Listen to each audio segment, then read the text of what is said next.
This is an old Kinfolks knife. It's a old school American made manufacturer. They made a lot of military fighting knives in World War II. And I found this in the bottom of a toolbox my good friend Bill gave me. It had a chip in the blade, and I'm gonna take this off and make a bushcraft knife out of it. So step one is I've already got my line drawn on there, and it's right at this chip in the blade. So I'm going to take my angle grinder here and cut off to the left of that line. Alright, so that's done. So if you ever do this, you want to really take your time. You don't want the metal to heat up and change color. It'll get dark, like right there where it's real thin. You see how it's kind of like blued? Yeah, that'll lose the temper of your steel. So whenever I do it, I make sure I leave a good bit of gap between what will be my blade and what I'm removing. Just leave yourself a little buffer, so if it does heat up, you're not at risk. When in doubt, use a hacksaw. Just do it by hand. You can, I just took a pass, then I waited a second, took another pass, and I just did it real gradual. But you could take a pass, even dip it in water and cool it back down so you're not at risk of losing the temper. This is pretty thick steel. I'm gonna take my sanding disc now and clean this up a little bit, start to put a little bit of a bevel here, just a little bit, and then I'll come back and do the rest by hand with a file. I'm going to split this off too and clean this up. Okay, just use the sanding just a little bit and started this bevel. It's starting to look like a knife.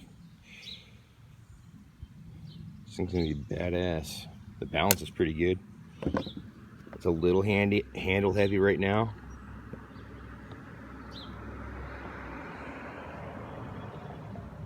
So, yeah, that's pretty close.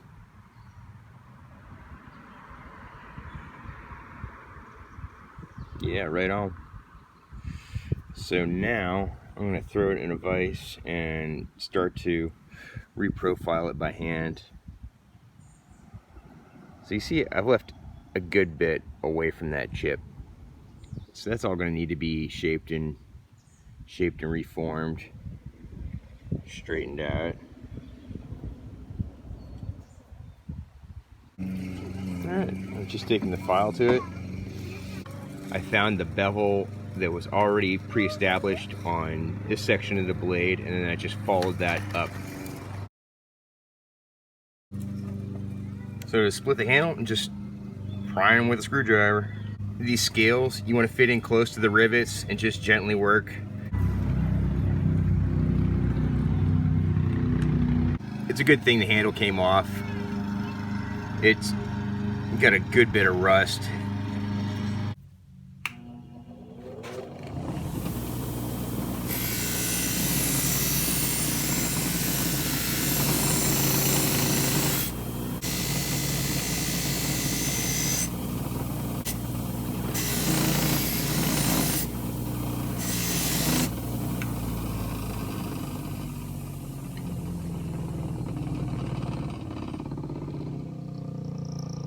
So we got the blade pretty well cleaned up. Before I give it a bath in the vinegar, I'm going to do a rough measure of this piece of birch. I cut it down last year for a bow stave that I didn't end up getting to. Just make a good handle.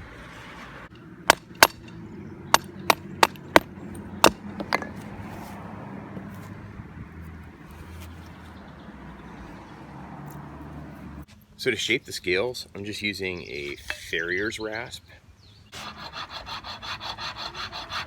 Taking it across the tool, which essentially gives you a flat surface. Right here, we've got the knife ready for an acid bath. This is gonna eat off all the rust.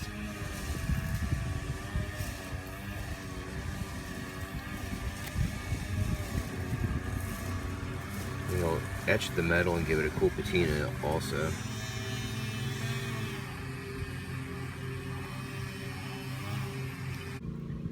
So it's been about 10 minutes now, and the vinegar is just full of rust. But the knife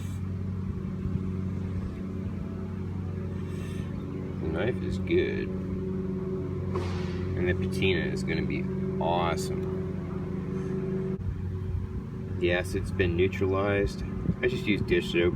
Just rubbed it down with dish soap and rinsed off with water. Dried it off with a paper towel real good, and then I ran it over the flame on the burner just to get rid of any moisture in the metal.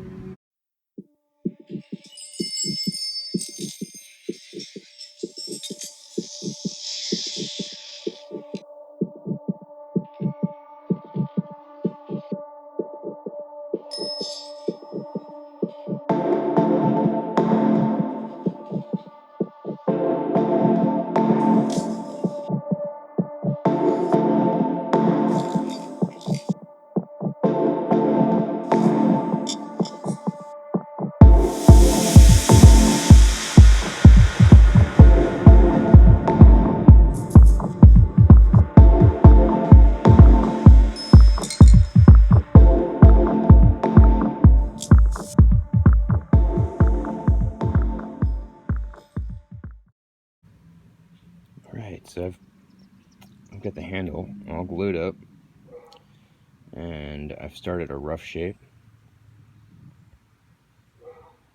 What I did was measure from the side of the tang up, 5 millimeters, and scored a line across the sides of the bottom and the sides of the top, and then I'll just use my file to bring that down to the line. Alright guys, getting pretty close. I just took off the bulk of the material.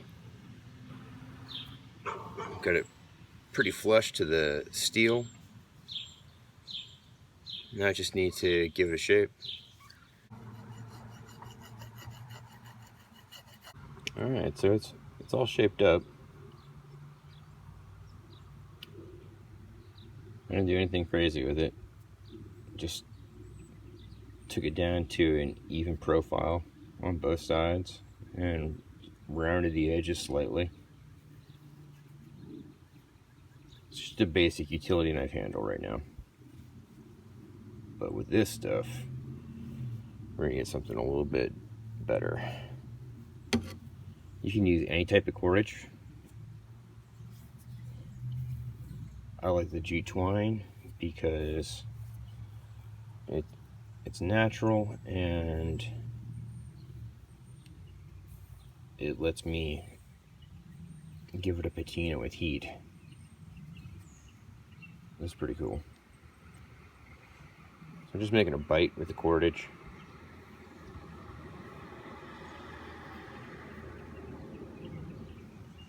And I'll let that ride right there.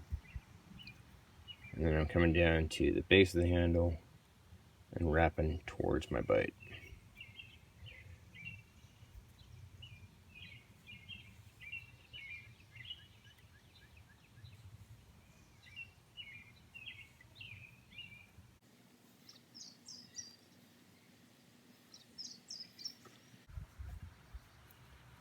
Alright, so the handle's all wrapped.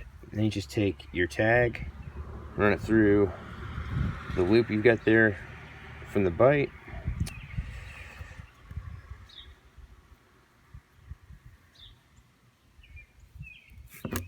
Then pull it through. Just making sure that sits nice and even.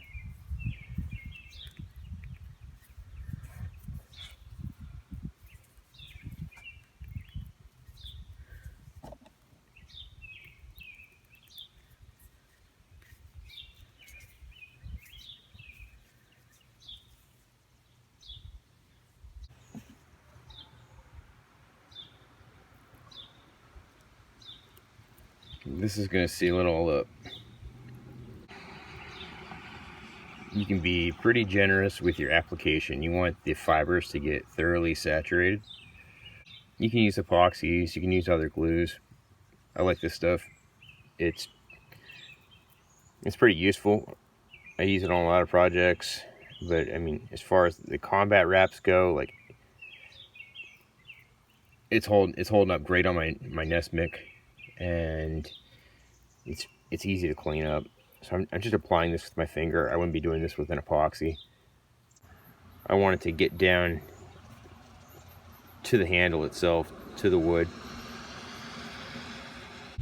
After I get the glue all worked in, then I'll spin it in my hand, which will twist the fibers and make them lay down, mat them down. I've got a micro torch here. I just glued this, so the glue is still wet.